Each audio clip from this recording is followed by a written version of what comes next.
Good morning. Welcome to the Humanist Community in Silicon Valley's Sunday Forum. My name is Matt Courtney. I am a recorder and a member of the board of the Humanist Community. The Humanist Community is a chapter of the American Humanist Association.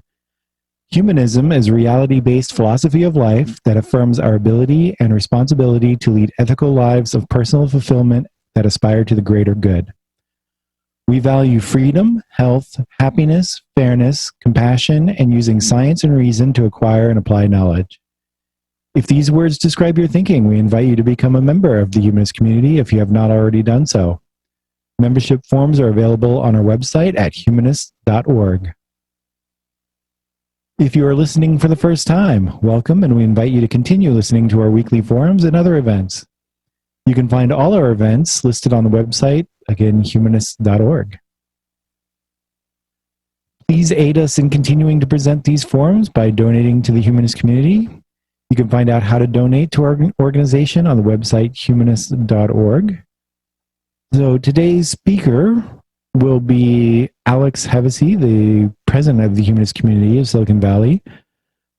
He will be presenting summaries of the 2020 California state propositions that will be on the November ballot.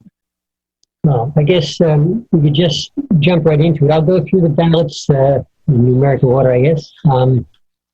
If you have any real concerns or feelings about them, you could speak up, or if it's too noisy, raise your hand in the chat room. Excuse me, the participant room. I think it's important that we mention the disclaimer that Greg put in the chat, which is the Humanist Community is a California 501c3 religious nonprofit and does not endorse or oppose any candidates for political office. I believe that also includes we don't endorse or oppose any of the propositions as well.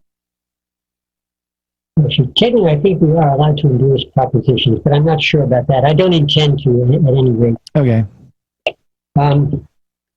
So let's start right off. We've got 11 propositions, 14 through 25. So 13 is a initiative statute that means it was put on the ballot by petition, and it authorizes continued stem cell research.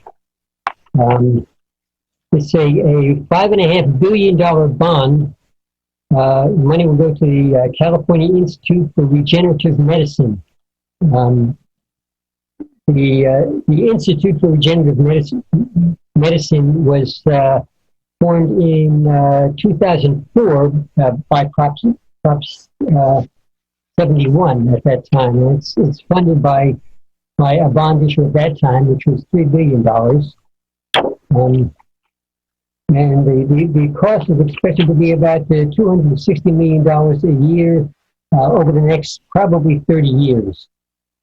I should point out that the California budget is over $200 billion as of 2017. I'm not sure what it is this year.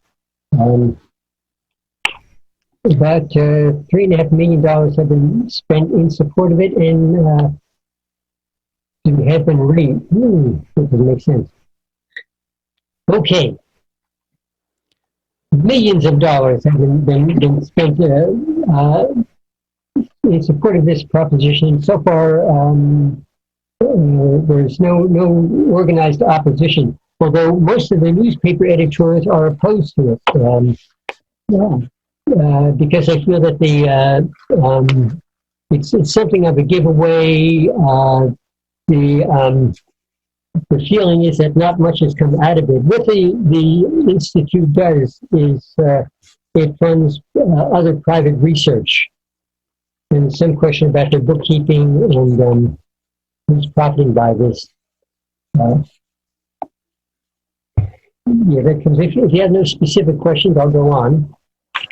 Is there any stipulation in this proposition that anything developed is public domain, or are we spending money on something where if a company develops something, they can claim it as their own proprietary technology. I didn't see anything in the bill that referenced that. I may have missed it, but there's certainly nothing in the write-ups on Ballotopedia or in the on the ballot measure itself. But again, the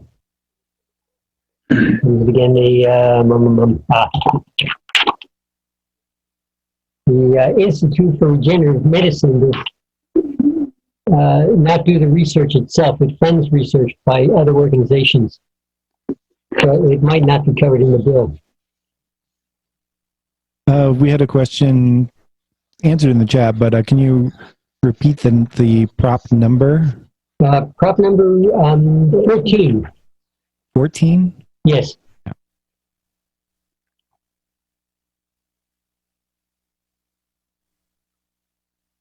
Is that one? Okay. Prop 15 is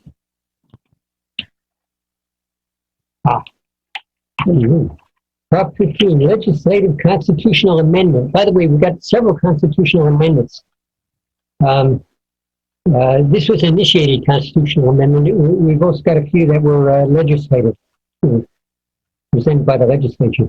Anyway, this is funding for schools, community colleges, and local government services by changing the tax assessment of commercial and industrial property. Would you like to say something on that? Okay. Yeah, let me just see what I want to cover on this. So you've probably all heard about it. It's widely supported by the Democratic Party and by a lot of party members. It's also the Green Party. Republican Party is opposed. They've so far raised over $42 million in favor of it, and about $26.5 million have been raised in opposition. Do you want to say something about it? Yes, this is especially important. It relates to Prop 13, which was intended to keep older people in their homes by not having it raised very much each year. And somehow the businesses and all that commercial stuff got in there too. And that they never should have been there. And this will take them out. It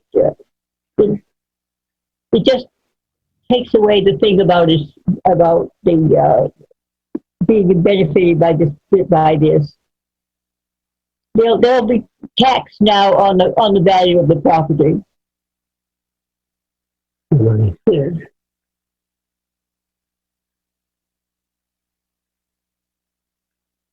Okay. I'm trying to get back to the site here. So, it sounded like this proposition, I didn't read or anything. This is basically, I guess there was a proposition a while ago that was to what's it called? Limit the amount that property taxes go up per year if you've been in your house for a long enough time. And I think this one, it somehow applied to businesses, and this is basically taking that away from businesses and commercial real estate. They would reevaluate and charge them the market rate. The reason is because companies rigged up a way in order never to sell their property, so the real estate, the basis stayed wherever it was many years ago, and as a result, they just pay the rate at which they were paying a long time ago.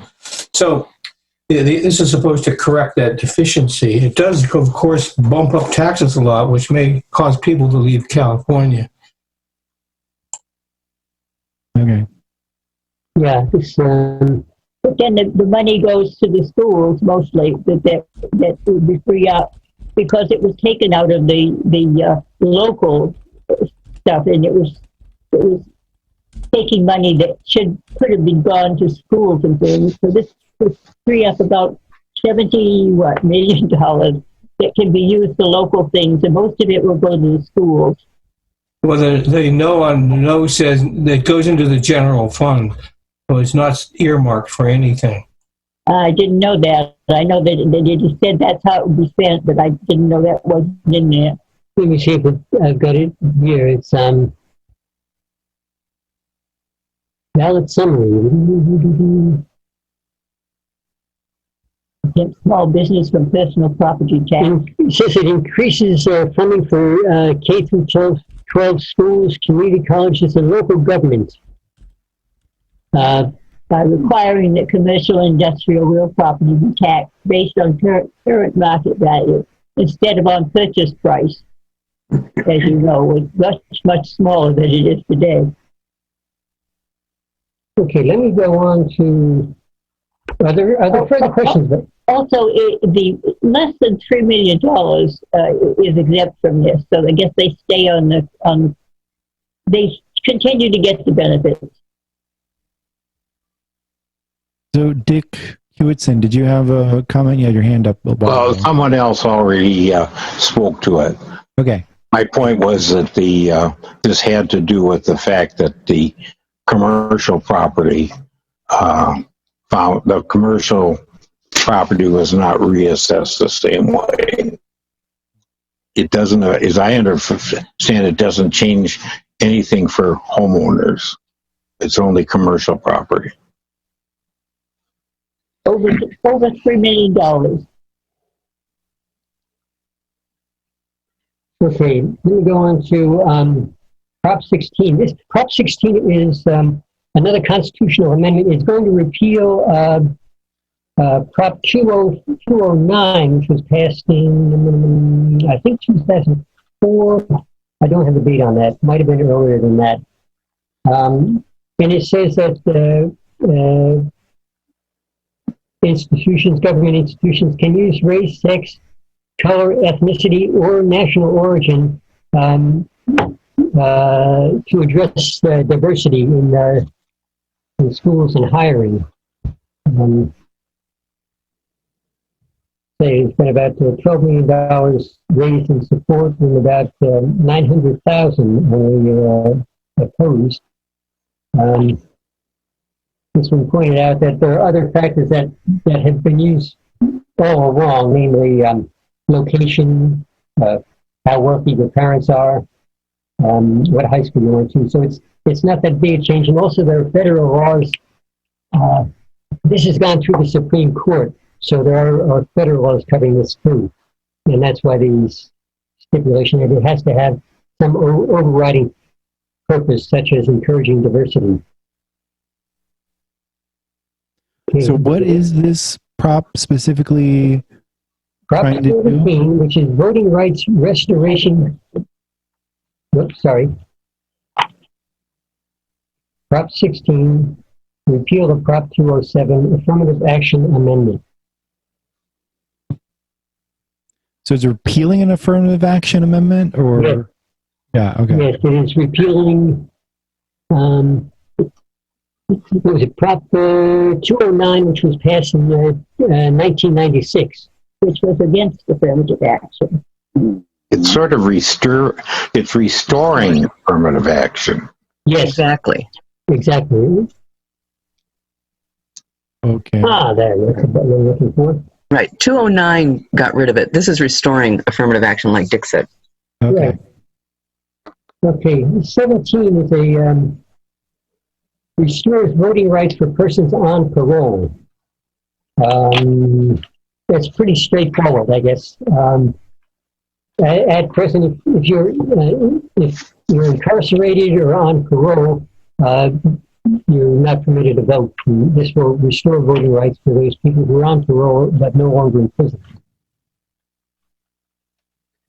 It's pretty straightforward, I guess. Which proposition was that again? That was 17. I'm going through them in numerical order. Makes sense. Okay. Proposition 18. Primary voting for 17-year-olds. This is an amendment to the state constitution. And it says that if you're going to turn, if you're going to turn 18 by the age of the election, of the regular election, you're allowed to vote in the primary if you're 17 years old. Does it turn 18 If you're 17 years old but will turn 18 before the general election, you can vote. before the election? Basically, it's just saying if you can vote in the general election, you should be able to vote in the primary. Yeah. It's a good idea who you're going to vote for in the general election. That brings us to Proposition 19, which is a little more complicated.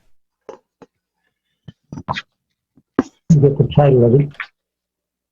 Here, yes. The title is a pretty short title, actually. Changes certain property tax rules.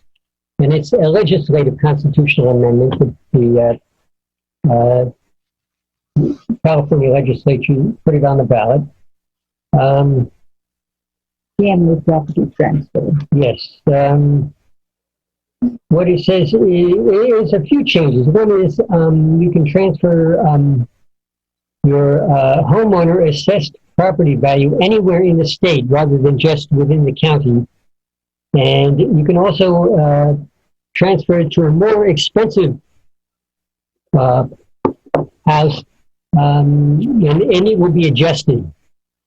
I'm not sure what the formula is for adjusting that up, but if your house is more expensive, your tax rates will go up, but it won't be based on the commercial value of the property at the time. There are a few restrictions. Like I say, it gets a little complicated. If you're transferring an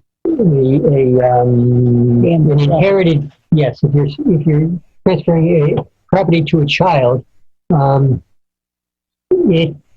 can transfer the tax credit as long as the child is using it as a primary residence. And they expect this to actually increase funding for the state, and they say that excess money will go to wildfire agencies and to the various counties.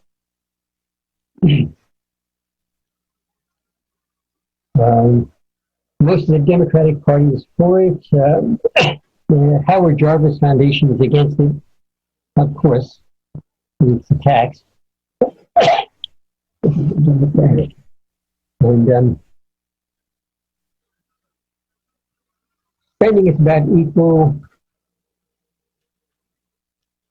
The main objection to it is that there's a certain tax inequity in California because people who got in before Prop 13 are paying a much lower taxes than new homeowners.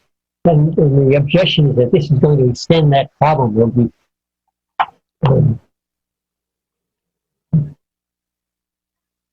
There'll be even more people. I'm not sure how the numbers come out actually, but it does not address the problem of tax inequities. We have a question in the chat. Okay. I don't know if you want to. Yeah, what's the question? The question is, how would Prop 19 produce local money? Well, I knew that when I read over it. I know what the theory is. Okay. Yeah.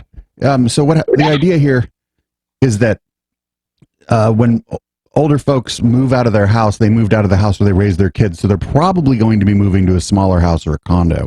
And so they're going to be selling a more expensive house than the one they're moving into. And now the local community gets to assess the new property tax on the house they're selling. More people moving. On the more expensive property, and then they're moving into presumably a less expensive property, even just somewhere else in the state. But then the local community gets to assess the property tax on the new sale of, say in San Jose, $1 million house that the person is paying property taxes on from when they bought it for, $110,000. So the property tax gets to make up that $900,000 or nearly $900,000 in assessable value. The problem here is that a lot of older people are going to move from like cities to small towns, and then the cities are just going to take all the money. That's like one of the main problems that the people who are against it is that the small towns are going to not be able to, in the case of the new sale, be able to assess the property tax as they would if it was somebody not under this law. So they'd get the lower rate, and then the people moving out of the cities and the denser areas, the cities would get more money. And so one of the arguments against it is that it's an advantage that places like San Jose, San Francisco, Los Angeles would get, but because people would maybe tend to move out of Los Angeles or San Francisco when they retire, but people aren't going to really be going the other way. And so that's like one of the arguments against it. But the way it would generate local money for communities is they'd get to reassess a valuable property at the market rate. And that's the argument as to why it would give money to local communities. Great. Thank you. Yeah, we did this the other day. So. That was 19. Yes, property taxes. So Proposition 20, is restricts parole for non-violent offenders, authorizes felony sentences for certain offenses currently treated only as misdemeanors. And this is a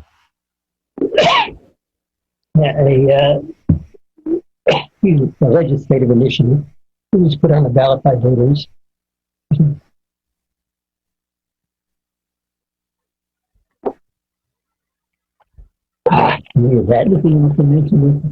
So what is the intent of this one?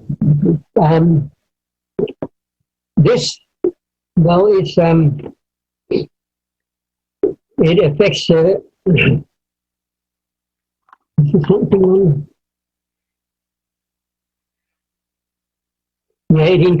actually increases penalties for various crimes. It raises some misdemeanors to felonies, or to what they call wobblers, which means the prosecutor can decide whether to prosecute as a felony or as a misdemeanor. Okay. I assume also, it requires DNA collection for some misdemeanor charges, and it limits access to parole for some charges. I assume this is supported by the prison industrial complex? Yes, it is. We're protective of you.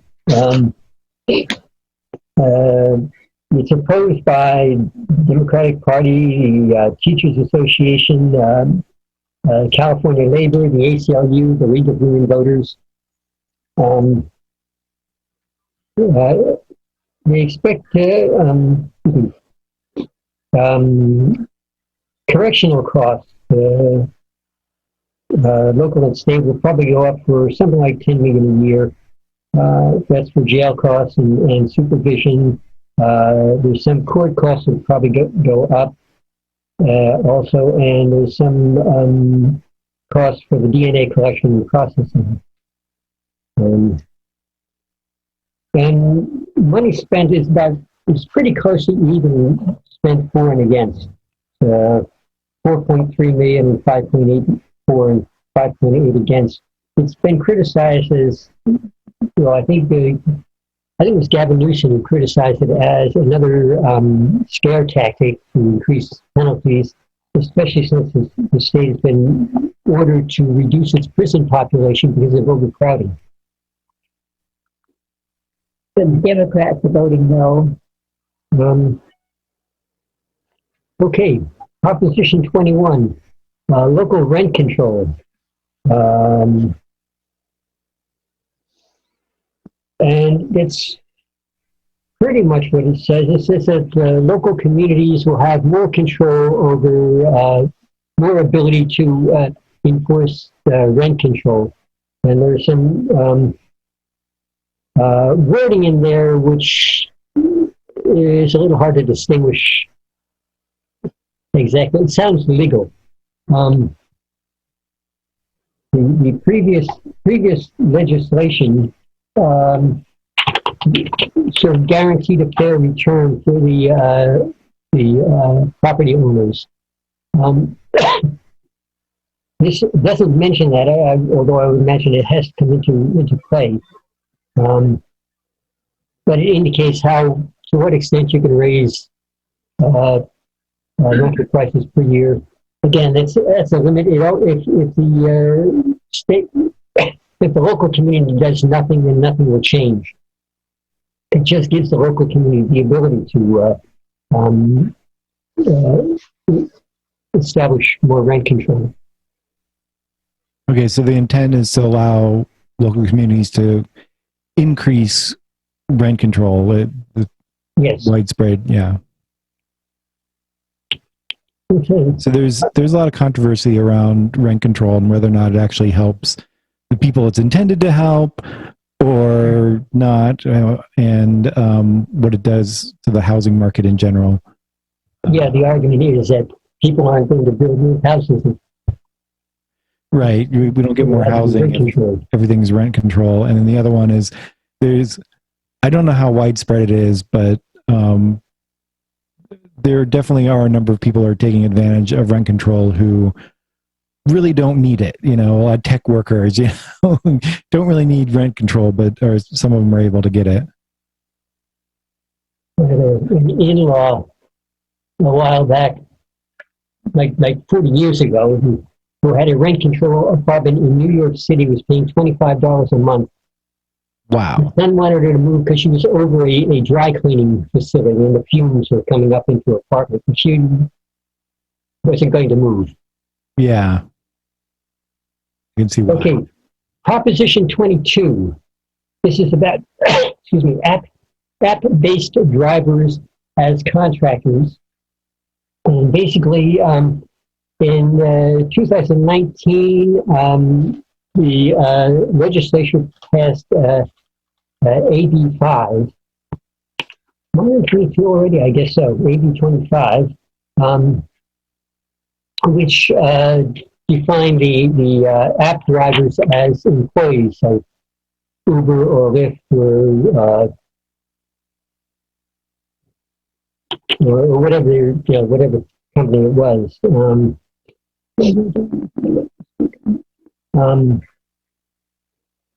Let's say this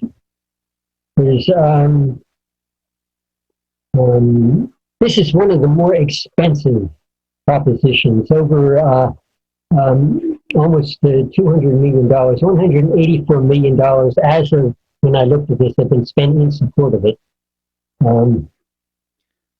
So this prop is to repeal the other one, basically, yes, that defined drivers for Lyft and Uber as employees rather than contractors.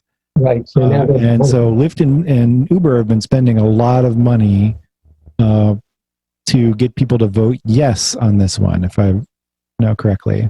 So apparently the drivers are all for it at 4-1, but That's no. But what's being advertised as drivers are for it, but if you look a little deeper, I think that's probably just hype. I didn't finish I didn't finish what I was saying. Let me finish. My concern about having it continue to not be. There've been some complaints about theft or rape among drivers.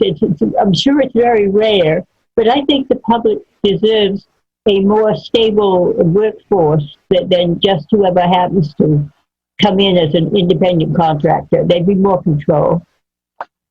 I would point out also that in this bill, it doesn't just override AB 5. It does specify certain conditions,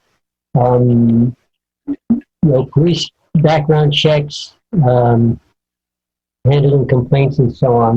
That should protect the users of these services. DoorDash, that's the other one. They deliver food, but they're covered by this also. So is that yes or no? That says they'll do that. Yeah, I want to repeat what Ray mentioned, that there's a lot of heavy advertising behind this one, particularly from Lyft and Uber, and they're trying to claim that the drivers want this to happen. But I believe in my research, at least, I've found that drivers are strongly leaning towards a no on this one. they do not want to be classified as contractors again, or independent contractors again. But yeah, and part of that is, you know, they'll lose some benefits. Really, the companies are trying to take advantage of contracting laws to pay their people as little as possible. So yeah. Yeah, these companies are very wealthy and they would like to stay wealthy. Dick, did you have something to add? Well, I went through the same thing yesterday with another group. And people say the drivers are for it, and the people say the drivers are not for it. And one of the interesting things yesterday is one person who uses it regularly had asked all the drivers, and they were for it. And another person who uses it regularly had asked all the drivers, and they were not for it.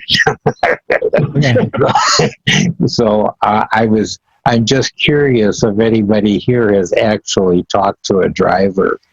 I don't use the app regularly enough to ask. I don't either. But it was interesting to me that two people with the same experience came out with Well, I've read some opposite views.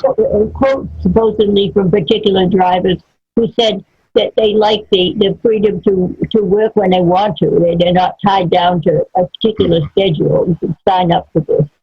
Yeah, it turns out, if you remember, if you've been watching television, that the Mothers Against Drunk Drivers are against this as well.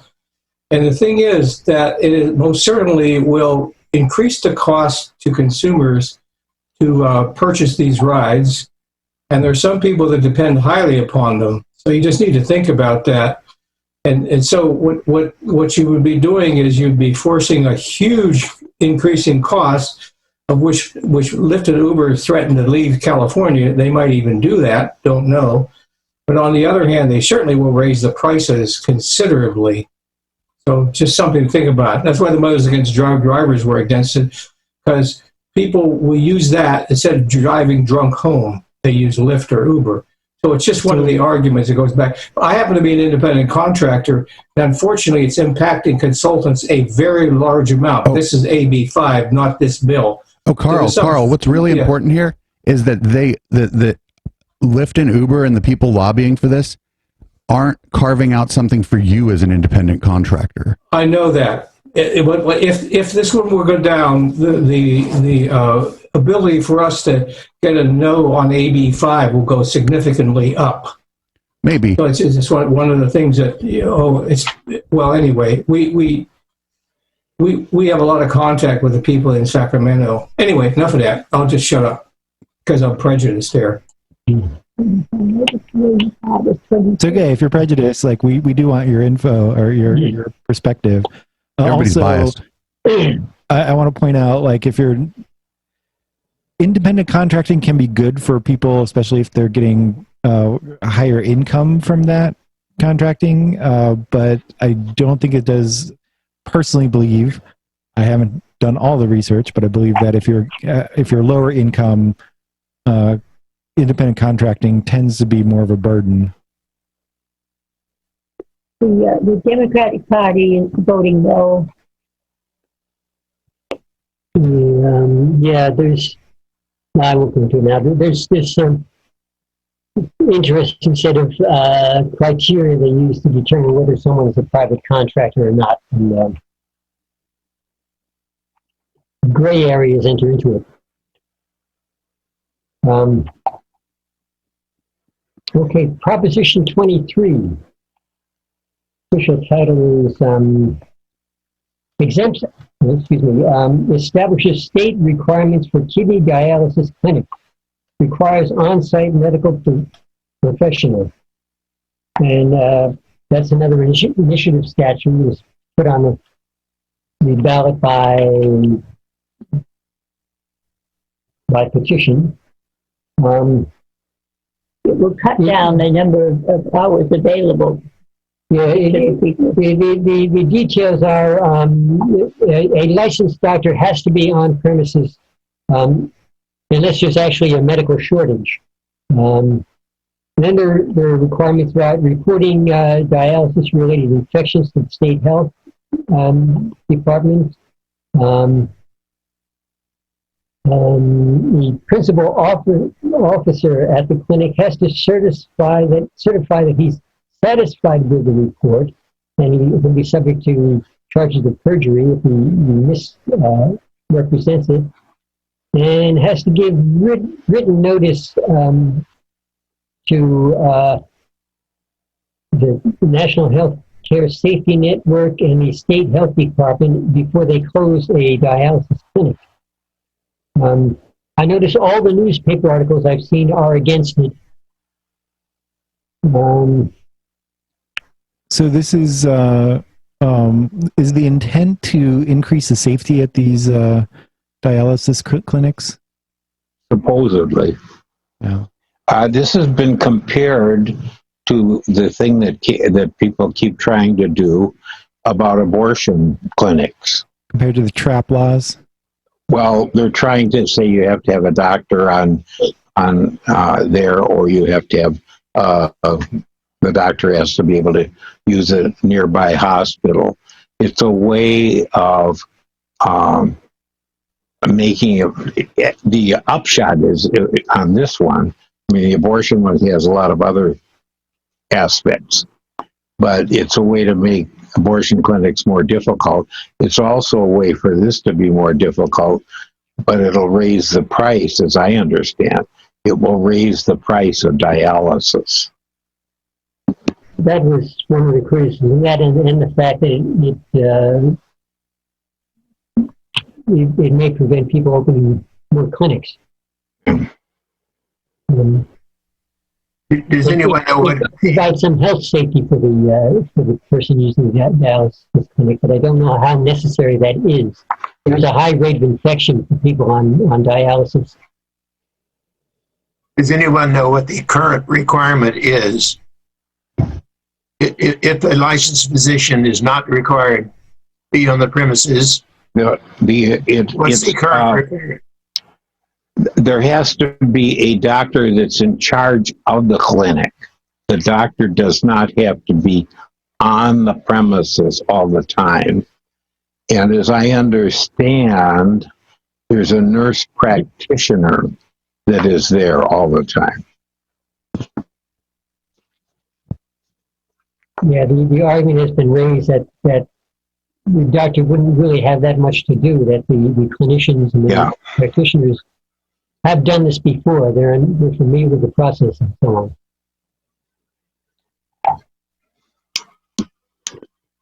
Any information about safety record under current requirements?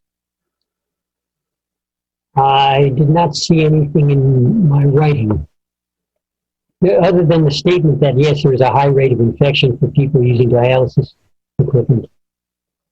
Jerry's been trying to say something. Jerry's been trying to say something. Jerry Cummings, he's been raising his hand several times. You got to unmute. Okay, well, Dana, did you want to say something? You're muted. You unmute yourself and you can speak up.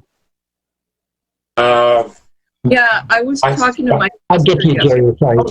I didn't see you there. I was talking to my sister who just retired. She's a registered nurse, and she worked in a dialysis clinic for several years. And she said that actually dialysis is so simple that the patients could actually do it at home. But most of them into the clinic like 3 times a week. So it's really important that there are clinics in local neighborhoods, because most of these people have to come in so frequently. And in her opinion, she said it was unnecessary to have a physician there at all times because the procedure was extremely simple and people could do it actually at home. So her opinion was that she was opposed to it. If they have to have a dialysis machine at home. Yeah, right. Kind of an expensive object, but yeah. Jerry, you had something you want to say. I think in Europe a lot of it is done at home. I'm not positive that's what I understand. Also, one of my daughters was a midwife, and they were always, the physicians were never friendly to midwives. We have tremendous record on what they do, and so I'm always a little suspicious when the doctors want to make sure their bread is buttered. Yeah. On one note, there's actually two kinds of dialysis. There's one where the patient has to go in to the clinic maybe 2 or 3 times a week, and then there's another one that where they're able to do it at home every night for an exchange. And I know this because I had a housemate who was on home dialysis. So it depends on the person and whether the doctor feels that the person is able to do the dialysis at home. I'm curious about how expensive the dialysis at home procedure is. It's how expensive? Actually, I would love to ask Dan, but unfortunately he passed away a few years ago of a heart attack. But what was happening is he didn't pay anything. Even when he was under 65, that was covered by Medicare. Baxter shipped him boxes and boxes of the fluid, and he got all of his. He'd go to Satellite once in a while for help, but generally, so he needed to have a clinic in the area in case he needed some extra help. Thank you. Yeah. And just for the record, I'm using some of his dialysis equipment now because my dog is in kidney failure, and it's a similar procedure. And she doesn't have to. She goes into the clinic every few weeks, and I let the vet do it. Okay. Proposition 24, this amends the consumer privacy law. I tell you, I had a lot of trouble following this, but there seems to be a lot of criticism of it.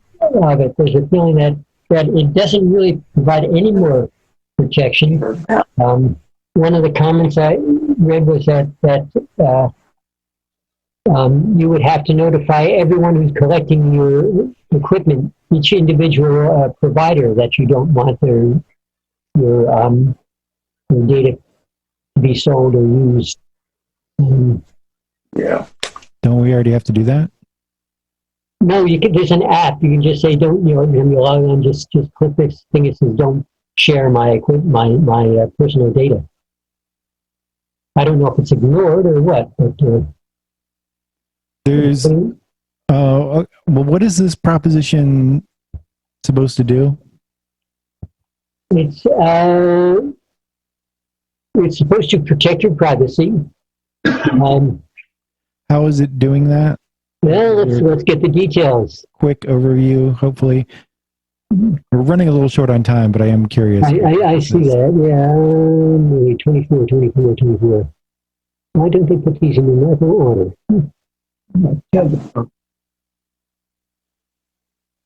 Here we are. Okay,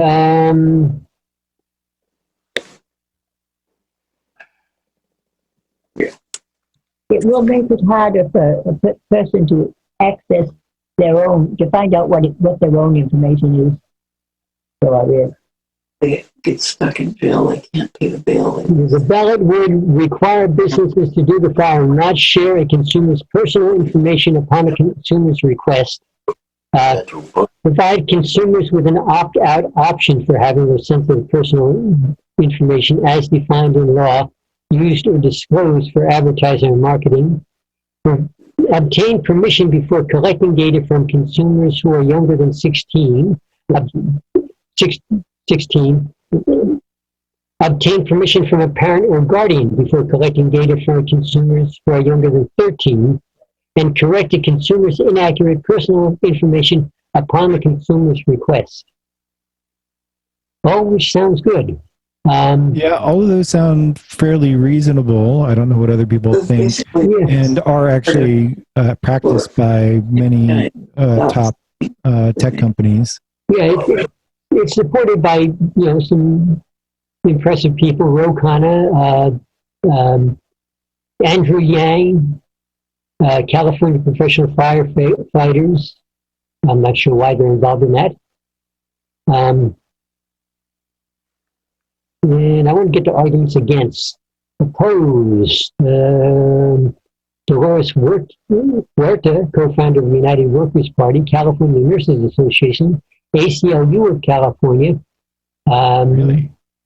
California Alliance for Retired Americans, and arguments. Comment here. No one reads the thousands of words of legal fine print that you have to accept before you can use an app or visit a website. The fine print is where you sacrifice your privacy. The same is true of Prop 24. Its 52 pages are full of privacy reductions and giveaways to Facebook, social media platforms, and big tech companies. And I have not researched to find out what the wording of those giveaways is and what they would apply to. It says someone else says it provides a loophole that allows commercial credit agencies and data corporations to sell the personal information of small business owners. Creating the loophole weakens the privacy of small business owners and hurts our Black, Latino, and Asian Americans. More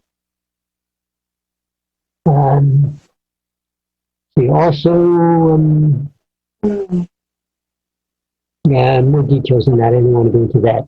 But like I say, there are criticisms of it. And, makes it harder to stop tech giants. And most of what they're saying is already in effect anyway.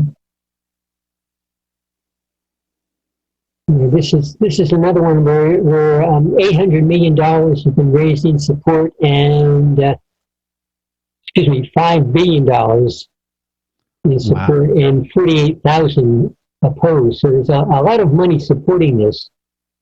Okay, so it sounds like they've got a lot of loopholes in there to actually decrease privacy or something. That should be a no. It's supported by the Los Angeles Times, opposed by the Mercury News, Orange County Register, the Chronicle. It's opposed by the California Republican Party. Yes.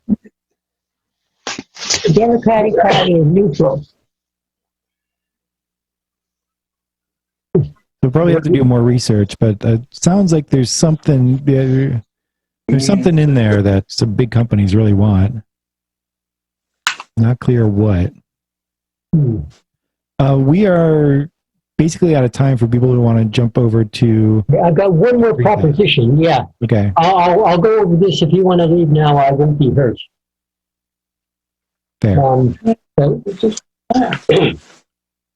that one now. The last one is Prop 25, referendum on law that replaced money bail and system-based, with system-based on public safety and flight risk. It's another one that's been in the news quite a bit, and there's I assume this one is also opposed by the prison industrial complex. It is, yes, and police officers and sheriffs. It means people will be held in debtor's prison until their trial date, which can be quite a ways away.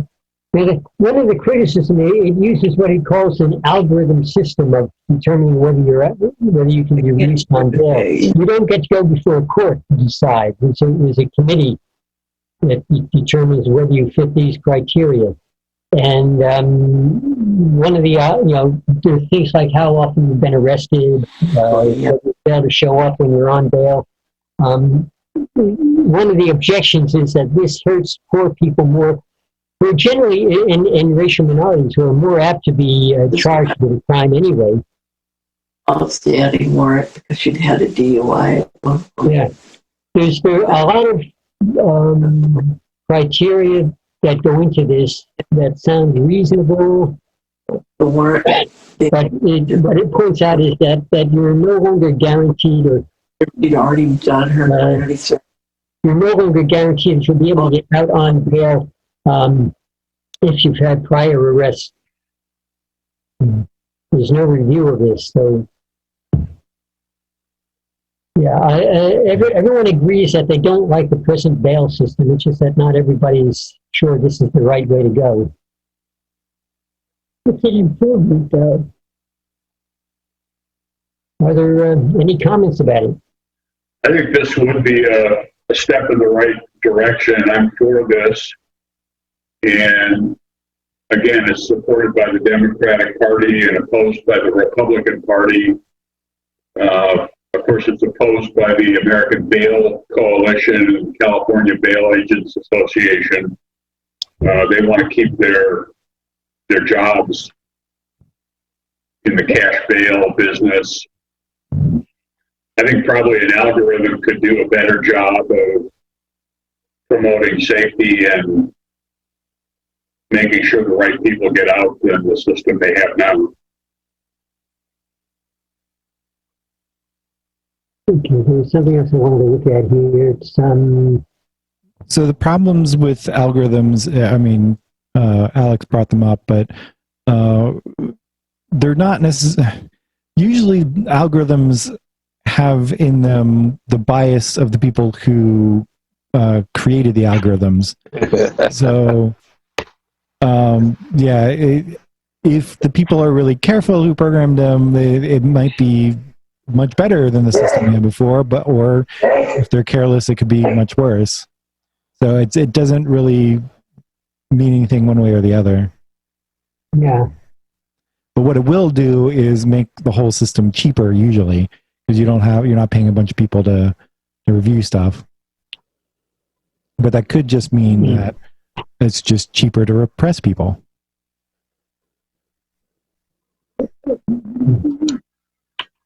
All right. That seems to cover all the bills. I'm just looking at supporters. We've got, a whole bunch of Democrats supporting it. Gavin Newsom and I think that's Kamala Harris there. Maybe not. Teachers Union supports it. The California Democratic Party, SEIU. I can never remember what that stands for. League of Women Voters. Opposed by Senator on the Bail Coalition, but also the Black Chamber of Commerce, the Hispanic Chamber of Commerce, the NAACP State Conference, and Crime, and Howard Jarvis, of course.